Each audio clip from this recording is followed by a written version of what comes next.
Bismillahirrahmanirrahim. Assalamualaikum warahmatullahi wabarakatuh. Bripol News kembali hadir di tengah-tengah sahabat semua untuk menginformasikan berita-berita terbaru seputar dunia politik dan info terkini lainnya.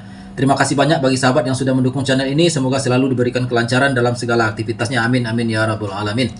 Presiden Prabowo Subianto menyerukan pemberantasan segala bentuk praktek korupsi yang menjadi tantangan dalam pembangunan nasional. Presiden menegaskan bahwa negara tidak akan tinggal diam menghadapi pelanggaran yang merugikan rakyat dan bertekad menegakkan hukum tanpa kompromi dan tanpa pandang bulu. Presiden Prabowo mengaku tidak gentar menghadapi para koruptor dan ia bahkan siap mati untuk bangsa dan negara. Di samping itu, Presiden Prabowo juga berencana bangun penjara di pulau terpencil untuk para koruptor agar mereka tidak bisa keluar seenaknya. Baik sahabat Bripol News, berikut tayangannya. Sewaktu saya ambil alih pemerintahan, saya semakin kaget. Saya tidak menduga parahnya korupsi tersebut. Tapi saya bertekad, saya harus tegakkan pemerintah yang bersih. Pemerintah yang saya pimpin bertekad untuk berusaha menghilangkan korupsi dari bumi Indonesia. Saya rela, saya siap, saya ikhlas mati untuk bangsa dan rakyat saya.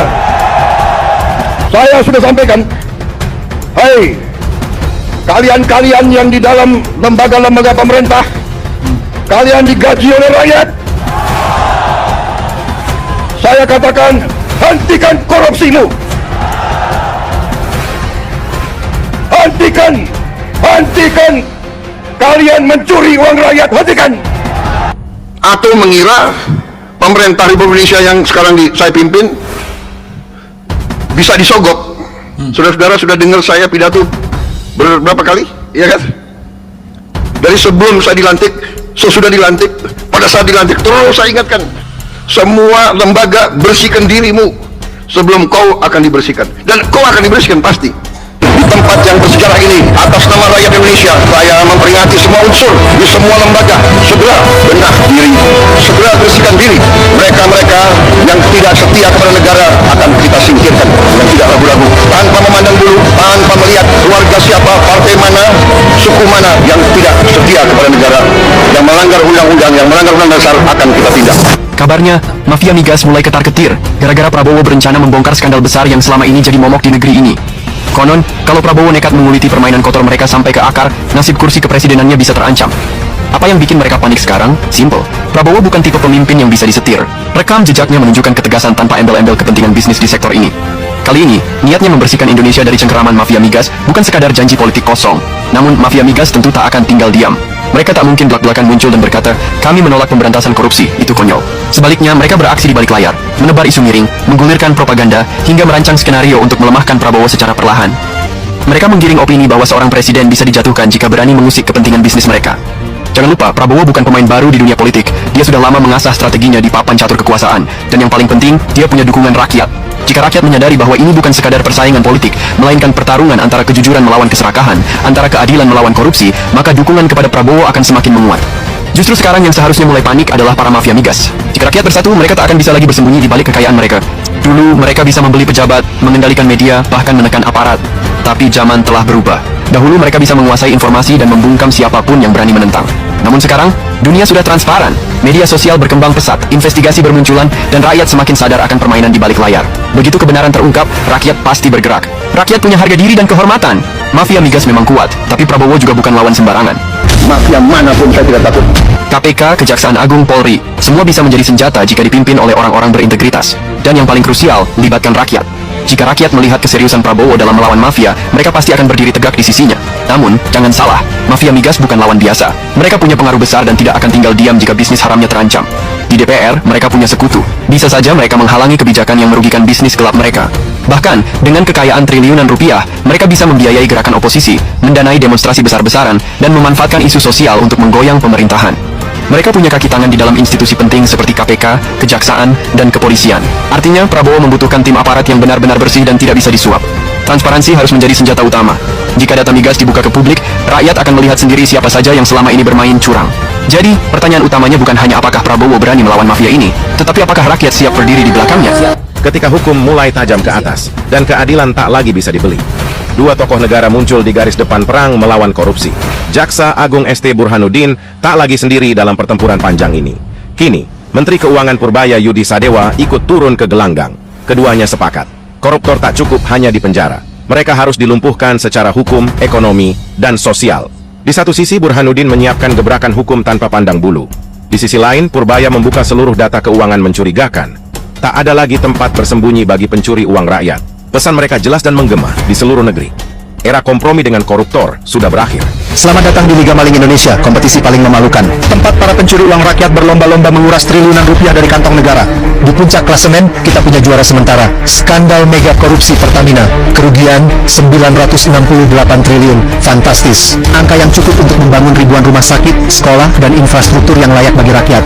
Di posisi runner-up, korupsi di PT Timah. Disusul oleh kasus BLBI, PT Duta Palma, PT TPPI, hingga korupsi berjamaah di Asabri, Jiwasraya, dan Kominfo. Semua ini membuktikan satu hal, Indonesia benar-benar jadi surga bagi para maling duit rakyat.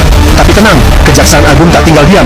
Satu persatu para pemain dalam Liga Maling ini telah diseret ke meja hijau. Ribuan triliun rupiah berhasil diselamatkan dari tangan para tikus berdasi. Ini bukan sekadar penindakan hukum, tapi perang melawan pengkhianat bangsa. Kejaksaan Agung telah membuktikan bahwa hukum bisa tajam ke atas. Korupsi harus jadi musuh bersama, karena setiap rupiah yang dicuri adalah hak rakyat yang terampas. Jangan biarkan liga ini terus berjalan. Saatnya kita hentikan pertandingan para maling ini selamanya. 3 korupsi besar yang diselesaikan di era Presiden Prabowo Subianto. 1. Kasus korupsi Duta Palma Group yang merugikan negara sebesar 78 triliun rupiah. 2. Kasus korupsi Timah yang merugikan negara sampai 300 triliun rupiah. 3. Kasus suap mantan pejabat Mahkamah Agung Zarof Rikar. Zarof mengaku dapat uang 1 triliun rupiah dan emas 51 kg dari hasil suap. Kasus korupsi di tanah air seakan menjadi penyakit akut yang jika dibiarkan akan kian meluas dan semakin parah. Kerugian negara yang dapat menyentuh hingga ratusan triliun rupiah tentu membuat rakyat geram. Klasemen Liga Korupsi Indonesia ini pun bentuk sindiran tajam di tengah masyarakat terhadap parahnya fenomena korupsi di negeri ini. Meski ini hanyalah meme di media sosial dan jumlah kerugian negara masih dalam tahap penghitungan secara resmi, namun ini adalah bentuk nyata kritik publik terhadap para tikus-tikus berdasi yang diam-diam menggerogoti keuntungan untuk diri sendiri. Di bawah kepemimpinan Presiden Prabowo Subianto, salah satu kasus yang cukup menyita perhatian adalah kasus korupsi Tata Niaga Timah. Apalagi salah satu terdakwa yang terlibat adalah Harvey Muiz yang merupakan suami dari aktris Sandra Dewi. Sementara publik pun menyoroti dugaan kasus korupsi minyak di PT Pertamina Patraniaga, PT PPN yang menurut Kejaksaan Agung mengakibatkan kerugian negara 193,7 triliun rupiah di tahun 2023. Namun tembus atau waktu terjadinya perkara adalah pada tahun 2018 hingga 2023. Penyidikan perkara ini dilakukan dalam tempus waktu 2000. Kedua, bahwa ini adalah tindakan penegakan hukum. Tentu tindakan penegakan hukum terhadap peristiwa yang sudah berlalu, yaitu di 2018-2023. Fakta hukum yang sudah selesai. Presiden Prabowo Subianto ingin membangun penjara khusus bagi koruptor jika diperlukan. Penjara tersebut akan dibangun di tempat terpencil untuk mengisolasi para koruptor yang menyengsarakan rakyat. Saya tidak akan mundur menghadapi koruptor. Saya tidak akan mundur menghadapi koruptor.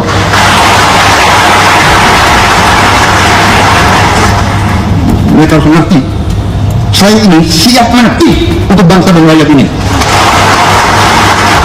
Saya tidak takut. Mafia manapun saya tidak takut. Apalagi ada Kapolri sama Panglima TNI. Masa kita takut? Apalagi guru-guru akan menunggu saya. Ya? Saudara-saudara, koruptor-koruptor itulah yang buat guru-guru susah, dokter-dokter susah, perawat-perawat susah, petani susah. Karena itu, terima kasih dukungan saudara. Kita bersama akan menghadapi maling-maling itu, dan kita akan mengusir mereka dari bumi Indonesia kalau perlu.